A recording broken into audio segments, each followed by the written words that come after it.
Hello everybody. Today I'm gonna go over the errors that you receive when you have white thread, if this decides to focus, on the top of your embroidery. If you can see such a smidgen on the I to the right on the dot, and then you can see some little white threads on the T and surrounding the H.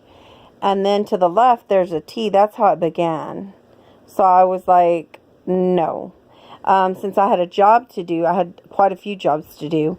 What I did to resolve this issue was just change the bobbin thread to the same color of thread that this is, which is brown. But with that being said, I'm going to swoop over here to the right. Bear with me just a second. But what happens is when I did that, because I actually had a job and I wanted to do it quick and I didn't have time to resolve my issue at the time, you have the sulky. This is embroidery and it's a 40 weight rayon, if you can read right there. Now also, this is usually what I embroider with. This is the isocord. The isocord, do you see that right there? ET, that's 40 weight as well.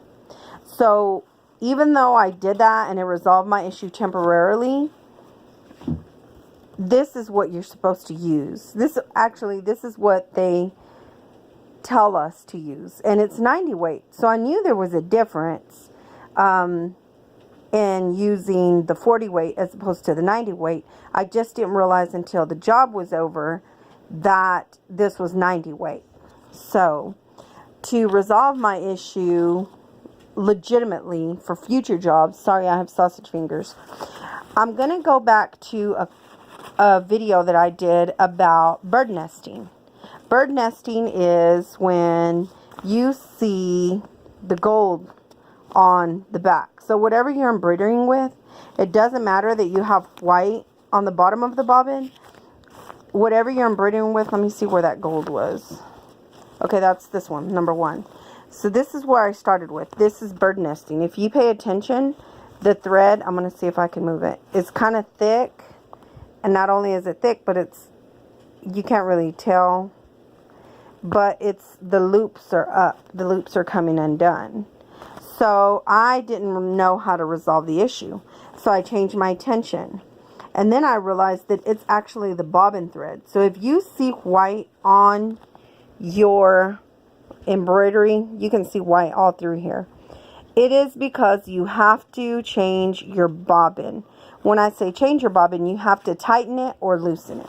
If you'll read my notes here, it says this is the curls alphabet, and I placed my bobbin left and just a little, and then I put the tension to 4.0. Now number 6, the letter A, still shows a little bit of white. So I left it at 4.0, but I tightened the bobbin a little bit more, and so on and so forth. Okay. Well, what I had to do to fix this issue, because that was over and done with.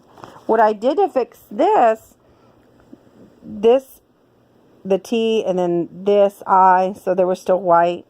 And then this is, okay, so this, it was still white after I tightened it. So what I did is I tightened it right, clockwise, just a tad bit. And you know that you have it right when it's no longer showing. Can you see that clearly? So there's no longer white showing through on the final word that says shirt, because that's the word where I tightened it. Now I'm going to physically show you what I'm talking about. Bear with me. Okay, so now I am in front of my Flourish, and I hope I'm not going to blind you. I'm going to open up the little bobbin gadget, flip it out, and pull it out. Whoops, you have to actually open your whole thingamajiggy. Let me see if I can get more light over here. Just a second. Okay, I hope I have better lighting. So now I've taken this off, and I'm going to take the bobbin out. Sorry, big hands. Big hands and sausage fingers. Okay, so your gadget number 1 has a white, see that white triangle? If I can get it to focus. That just needs to match up with this white dot you have here when you put it back. That's my baby crying. Okay, what I mean when I say I had to tighten it a little, do you see this little screw here? It's the flathead screw. Not this one. I'm the only one recording, sorry. But this one right here where it's flat-headed. Okay, the flathead. God, my fingers are dry. Sorry, y'all. So this flathead, I tightened it clockwise just a little. And do it little by little. I know it may take a little bit of time, but that is actually how I fixed the white thread that was coming through the top of the embroidery. Now again, you can use the same thread on the bottom as a bobbin because it's going to be 40 weight. But they just tell us for better results, which I totally love, is to use that specific 90 weight thread. And I bought mine from Bernina. So for those of us who purchased it, we do have a lifetime. We do have a lifetime of education and free training on this machine, but not everyone has a Bernina right down the block. And like some people that I've messaged and messaged me back have said, my Bernina store, or the store I purchased my sewing machine from, is over an hour away, 78 miles away. So really quick, I want to thank you for looking. Again, this is for bobbin errors, meaning the white thread shows through on the top, if that's what you're using on the bottom.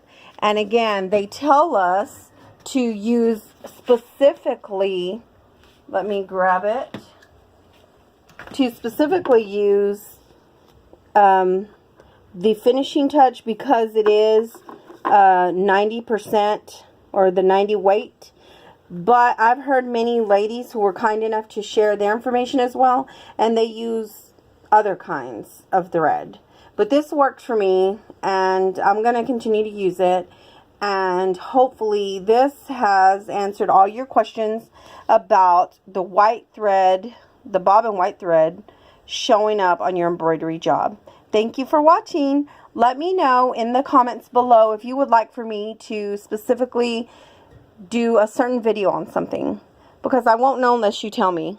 And I only put this up because there are not a lot of videos on the Flourish, y'all. Thank you for watching. Bye-bye.